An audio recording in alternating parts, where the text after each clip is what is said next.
इस मायने में एक इतिहास तो रच ही दिया जा रहा है जब आज महिला आरक्षण बिल लोकसभा में पास हो रहा है, मौजूदा स्वरूप में हो रहा है, क्योंकि अड़ंगा इसमें अलग अलग तरीके से लगाने की कोशिश लंबे वक्त से की जा रही है। लेकिन अगर मौजूदा सरकार में ये बिल पास हो जाता है तो फिर एक बड़ी कामयाबी, एक ऐतिहासिक लम्हा जरूर होगा।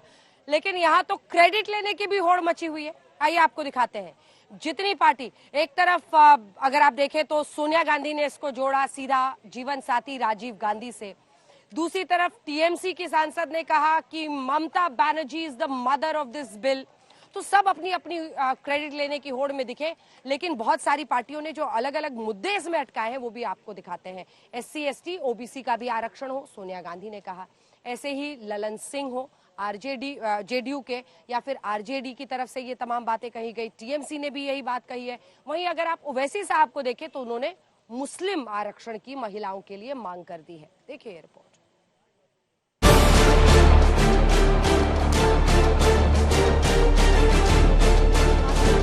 संसद के विशेष सत्र के तीसरे दिन लोकसभा में महिला आरक्षण बिल पास हुआ, लेकिन महिलाओं के आरक्षण वाले इस बिल पर जब चर्चा हुई तो सरकार और विपक्ष में तकरार भी खूब होती है। विपक्ष की तरफ से एक के बाद एक महिला सांसद महिलाओं के आरक्षण वाले बिल में कई मांगे उठाती हैं। जातीय जनगणना हो, SC ST महिलाओं का आरक्षण अलग हो, OBC महिलाओं को आरक्षण अलग मिले, मुस्लिम महिलाओं को आरक्षण अलग चाहिए। BSP ने तो मांग रखी महिलाओं को 50% आरक्षण दिया जाए। महिला आरक्षण बिल यानी नारी शक्ति वंदन अधिनियम पर चर्चा में विपक्ष की तरफ से सोनिया गांधी को बोलने का मौका मिलता है। सोनिया गांधी ने महिला आरक्षण बिल का समर्थन तो किया, लेकिन अपनी दो मांगे रखी। भारतीय राष्ट्रीय कांग्रेस की मांग है कि यह बिल फौरन अमल में लाया जाए, लेकिन इसके साथ ही कास्ट सेंसस कराकर शेड्यूल ट्राइब, OBCs की महिलाओं के आरक्षण की व्यवस्था की जाए। आप पंचायत में कहिए कि कोई OBC को रिजर्वेशन नहीं होगा, चाहे म्यूनिसिपल कॉर्पोरेशन में कोई OBC को रिजर्वेशन नहीं होगा। और आर्टिकल 82 है सर, जो एडजस्टमेंट ऑफ ईच सेंसस की बात कर रही है और सीट बढ़ाने की बात सब पढ़ लीजिएगा इस आर्टिकल को। इसमें कहा गया है कि 2026 तक सभी चीजों को हमने फ्रीज कर दिया है। आप अनकॉन्स्टिट्यूशनल काम करना चाहते हैं? OBC महिलाओं को आरक्षण की मांग पर सोनिया गांधी को बीजेपी की तरफ से निशिकांत दुबे ने जवाब दिया, लेकिन ये मांग इंडिया गठबंधन की तरफ से सुप्रिया सुले और समाजवादी पार्टी की सांसद डिंपल यादव ने भी उठाई। सुप्रिया सुले ने कहा कि मोदी सरकार SC ST और OBC महिलाओं के लिए दिल बड़ा दिखाए, तो डिंपल यादव ने कहा कि अल्पसंख्यक महिलाओं को भी आरक्षण मिलना चाहिए। बड़ा दिल करके आप ST SC OBC, let's make a constitutional amendment. It's a special session. Let's send a message to this nation that we are committed to ST SC and OBC. What is wrong with that? और असली साधना तभी होगी जब हम OBC महिलाओं को इसमें include करेंगे, जब हम SC ST महिलाओं को इसमें इंक्लूड करेंगे और जब हम अल्पसंख्यक महिलाओं को भी इसमें इंक्लूड करेंगे, सम्मिलित करेंगे, क्योंकि प्रधानमंत्री जी खुद 3 तलाक की बात करते हैं। इसके बाद बारी मोदी सरकार में मंत्री और अपना दल की सांसद अनुप्रिया पटेल की आई। उन्होंने OBC महिलाओं को आरक्षण की बात का समर्थन किया और कहा कि PM मोदी इस पर कुछ न कुछ जरूर सोच रहे होंगे। हमारी सरकार के बारे में मैं जरूर कहना चाहूंगी कि मोदी जी के नेतृत्व में OBC के हितों को साधने के लिए कई ऐतिहासिक फैसले इन 9 वर्षों में हुए हैं और एक सहयोगी दल की नेता होने के नाते मुझे पूरा भरोसा है कि हमारे पिछड़े वंचित समाज से आने वाली महिलाओं के अधिकारों को संरक्षित करने की दिशा में प्रधानमंत्री जी जरूर कुछ न कुछ विचार कर रहे होंगे। महिला आरक्षण बिल पर चर्चा के दौरान विपक्ष जैसे सुर में सुर मिलाकर आया। महिला आरक्षण बिल पर जब TMC सांसद महुआ मोइत्रा का वक्त आया तो उन्होंने बड़े आक्रामक अंदाज में बात रखी, शेर भी पढ़ा और टैगोर की कविता की। उठ मेरी जान, मेरे साथ ही चलना है तुझे, जन्नत एक और है जो मर्द के पहलू में नहीं, उसकी आजाद रविश पर भी मचलना है तुझे, बन के तूफान छलकना है, उबलना है तुझे, उठ मेरी जान, मेरे साथ ही चलना है तुझे। इसके बाद महुआ मोइत्रा ने सीधे मुस्लिम और दलित महिलाओं को आरक्षण की मांग की, लेकिन उनका जवाब केंद्रीय मंत्री स्मृति ईरानी ने दिया। Within women parliamentarians, Muslims and Dalits have been consistently underrepresented. In today's Lok Sabha, the 17th Lok Sabha, there are only 2 Muslim women members. जो वर्तमान में बिना माइक के और पीठ की परमिशन के दांत चबा चबा कर बोल रहे हैं, उनको शायद इस बात का आभास नहीं कि संविधान में धर्म के आधार पर आरक्षण वर्जित है। जिस प्रकार से विपक्ष भ्रमित करने का प्रयास कर रहा है, उस भ्रम में ना फंसे।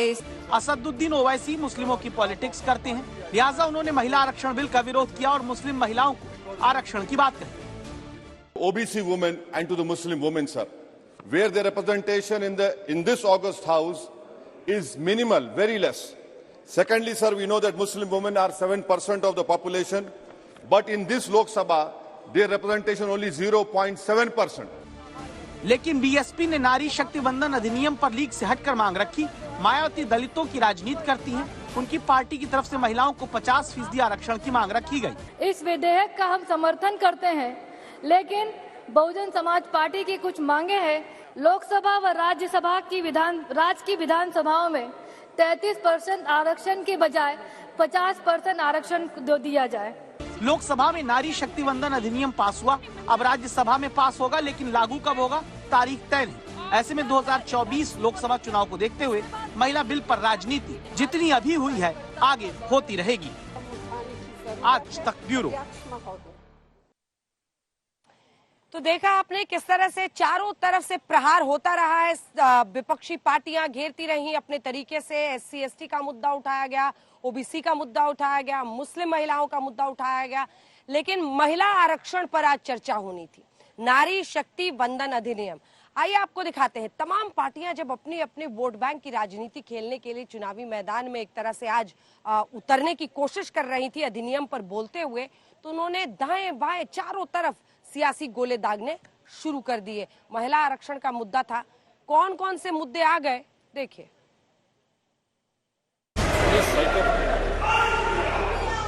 सत्ता पक्ष से भी सियासी तीर चले और विपक्ष ने भी सियासी गोल सेट करने के लिए अपने तीर चलाए। महिला आरक्षण के बहाने बीजेपी ने सोनिया गांधी को घेरा। जेडीयू ने 2024 चुनाव पर सियासी भविष्यवाणी की। ओवैसी ने मुस्लिम आरक्षण का मुद्दा उठाया तो सुप्रिया सुले ने मराठा आरक्षण का।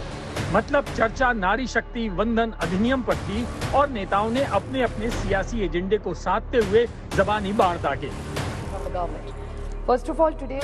सबसे पहले सुप्रिया सुले ने अपने सधे हुए अंदाज में अमित शाह की टिप्पणी पर कटाक्ष किया। सुप्रिया सुले ने इशारे में भाई अजित पवार के बहाने बीजेपी पर निशाना साधा। महिलाओं की चिंता सिर्फ महिलाएं ही करेगी, पुरुष नहीं कर सकते हैं। किस प्रकार के समाज की आप रचना चाहते हैं भाई? महिलाओं की चिंता, महिलाओं का हित, महिलाओं से आगे बढ़कर भाइयों ने सोचना चाहिए। यही इस देश की परंपरा है। आई कांट मेन, भाई भी कर सकता है जी, सही बात है। हर घर में ऐसे भाई नहीं होते जो बहन का सब अच्छा कल्याण देखते हैं, but that is very kind of him to say that. हर की तकदीर इतनी अच्छी नहीं होती। सुप्रिया यहीं नहीं रुकी, 2024 के चुनावी एंगल को समझते हुए एक और बड़ा दांव चल दिया। दे दीजिए, nothing wrong. So why is it that we are only asking for something? बड़ा दिल करके आप ST SC OBC, let's make a constitutional amendment. It's a special session. Let's send a message to this nation. यही है 2024 वाला सियासी दांव। एक तीर से सुप्रिया सुले ने कई निशाने साधे तो स्मृति ईरानी ने बिना नाम लिए सोनिया गांधी पर तंज कसा। आज ऐसी एक सम्मानित नेत्री ने सदन में अपना वक्तव्य रखा, लेकिन उनका मैं एक विशेष रूप से आभार व्यक्त करती हूं कि 2 विषयों पर उन्होंने ऑन रिकॉर्ड स्पष्टीकरण दिया है। हमको बार बार बतलाया जाता कि एक विशेष परिवार ने 73rd 74th amendment to the constitution पारित करवाया। आज मैं आभार वंदन करती हूं कि पहली बार स्पष्टता हुई इस सदन में उनके द्वारा कि ये पुण्य काम PV नरसिम्हा राव जी ने किया, जिनके मरणोपरांत उनके ही पार्टी के हेडक्वार्टर में उनको नमन करने का मौका नहीं दिया गया। स्मृति ईरानी ने पूर्व प्रधानमंत्री नरसिम्हा राव के बहाने सोनिया पर निशाना साधा। वहीं निशिकांत दुबे ने डायरेक्ट अटैक किया। यही वी नारायण स्वामी बिल को पेश कर रहे थे। समाजवादी पार्टी के यशवीर सिंह, शेड्यूल कास्ट थे सर, ये कहते हैं अधिकार की बात, शेड्यूल कास्ट शेड्यूल ट्राइब की बात करते हैं सर। यही यशवीर सिंह यहां पार्लियामेंट में उस तरफ से गए, वी नारायण स्वामी का उन्होंने बिल खींच लिया। इस पार्लियामेंट में, इसी लोकसभा में सर, सबसे पहले बिल में यदि उसका कॉलर पकड़ने के लिए कोई आया तो यही मैडम श्रीमती सोनिया गांधी जी थे सर। और नीरज शेखर वहां खड़े थे, मुलायम सिंह यादव बाहर थे, और मैं वहां से कूद कर टेबल पर आया और मैंने कहा कि आप यहां की तानाशाह नहीं है, आप यहां की रानी नहीं है, इस बेल में आप मारपीट नहीं कर सकती हैं। और इनके जो इतने लेफ्टिनेंट थे, बिलास मुतेबार से लेकर सबों ने उनको पीटा। ये दोनों घटनाएं जो है, चाहे महिला रिजर्वेशन का हो, चाहे ये प्रमोशन इन रिजर्वेशन का हो, ये पार्लियामेंट है सर, सबको सत्य बोलना चाहिए। और मुलायम सिंह यादव ने कहा यदि बीजेपी नहीं होती तो आज के डेट में हम